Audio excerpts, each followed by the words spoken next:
Assalamualaikum warahmatullahi wabarakatuh. Selamat sore, selamat berjumpa kembali bersama resume fundamental saham.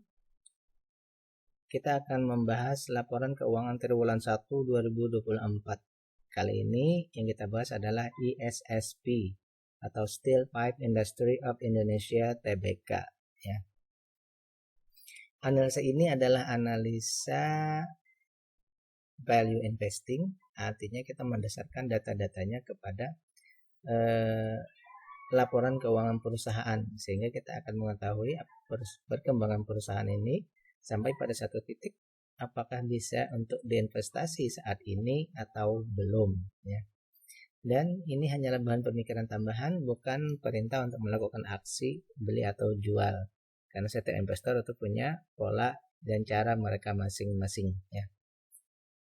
Baik, Steel Pipe Industry of Indonesia Tbk atau ISSP ini, atau disebut juga Spindo ya, berdiri tahun 71 di Surabaya. Mereka memproduksi berbagai macam pipa atau tabung baja seperti pipa struktural, pipa air, pipa minyak dan gas ya, pipa baja tahan karat, pipa galvanik, tiang baja dan tabung mekanis serta produk terkait lainnya ya. Ini untuk konstruksi bangunan, misalnya jalan ya, atau bangunan-bangunan ya. Bukan jalan ada jembatan ya. Jadi banyak menggunakan dari steel pipe ini ya. Mereka listing di tahun 2013 ya, dan mulai 2017 itu sudah membagikan dividen ya. 2017 membagikan dividen sampai 2022 ya. Di 2020 absen sekali karena itu memang kemarin ada pandemi ya. Karena saat itu pembangunan memang dihentikan ya. Baik, bila dirasa pembahasan kita ini bermanfaat, jangan lupa like, subscribe, dan share ya. Juga di komen. Baik. Sampai hari ini tanggal 17 bulan Mei ya, belum ada kabar RUPS untuk pembagian dividen tahun 2023 ya. Jadi saya mendasarkan kepada dividen DPR-nya di tahun 2022 dulu ya. Tapi kalau nanti ada, kita akan tunggu bagaimana keputusannya ya. Baik, sekarang kita cek dulu dari segi nilai perusahaan atau book value ya. Harga sekarang di 280 ini jauh lebih murah atau di bawah dari nilai perusahaannya ya. 57% di bawah dari nilai perusahaannya. Jadi ada kesempatan untuk perusahaan ini berkembang lagi menuju ke nilai wajar perusahaannya ya. Berarti ini masih sangat murah. Diharapkan perusahaan ini akan terus meningkatkan kinerjanya sehingga sampai nanti keseimbangan antara nilai bukunya dan harganya. Ini masih jauh di bawah ya. Dan juga dari segi keuntungan ya, dari segi valuasinya, perusahaan ini juga maksimal beli itu di harga 700, sementara sekarang baru di 280 ya. Berarti ada diskon 60%. Valuasinya ini sangat-sangat murah ya. 60% di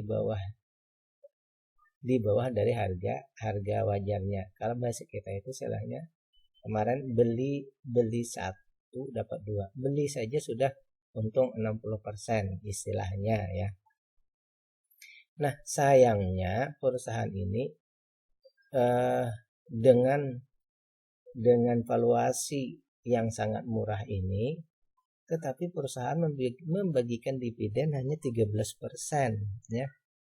Entah apa ya. Kalau saya pribadi menganggap bahwa perusahaan ini kurang bersahabat dengan investor ya. Karena dengan 13% tadi di kuartal 1 ini hanya 3,25% dividennya. Kalau dari segi kita sebagai investor dengan 3% ini tidak mampu mengatasi inflasi sehingga investasi kita tidak tidak menguntungkan istilahnya di sini ya. Kemudian memang kalau dari perhitungan benar bahwa istilahnya dengan 60% diskon ini perusahaan ini istilahnya itu ya menunggu lah, bisnisnya menunggu penumpang masuk ya, menunggu penumpang masuk dan geraknya lamban, ini naiknya mudah istilahnya gitu kan. Tetapi dan dibarengi dengan dividen yield-nya yang rendah, ini kan seimbang ya, ini seimbang. Tetapi dividen yield-nya yang rendah ini sangat rendah di bawah ya, sehingga kurang ideal ya, karena terlalu rendah menurut saya ya. Tapi bagi yang mau sabar itu silahkan saja Kak. Tapi kalau menurut saya kriterianya tidak mencukupi untuk dividen yield-nya. Kalau dari segi valuasinya sangat rendah. Nah disinilah biasanya kenapa ada beberapa perusahaan yang valuasinya rendah. Kan kalau kita hanya mendasarkan pada valuasi, maka tentu kita akan membeli saham ini ya, akan berinvestasi di sini karena valuasinya sangat rendah. Tetapi dari segi dividen tidak mengcover, kalau turunnya mungkin tidak terlalu dalam, cuma kan masalahnya ya, dividennya tidak mengcover.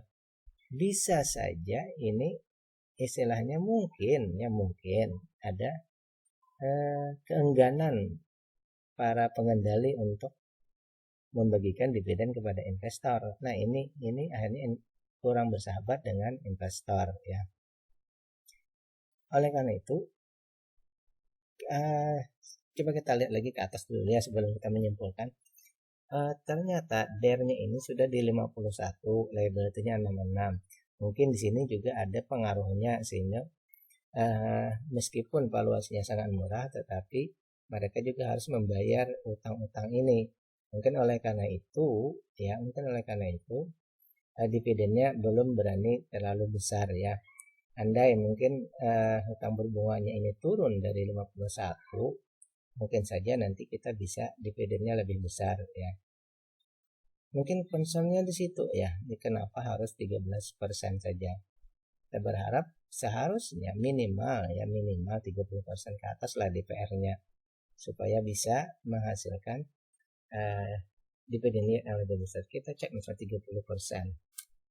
Dengan 30% maka sudah mendapatkan 7,5% dividen yield-nya. Nah ini cukup sudah win-win solution lah istilahnya ya, win-win solution kalau menurut saya pribadi.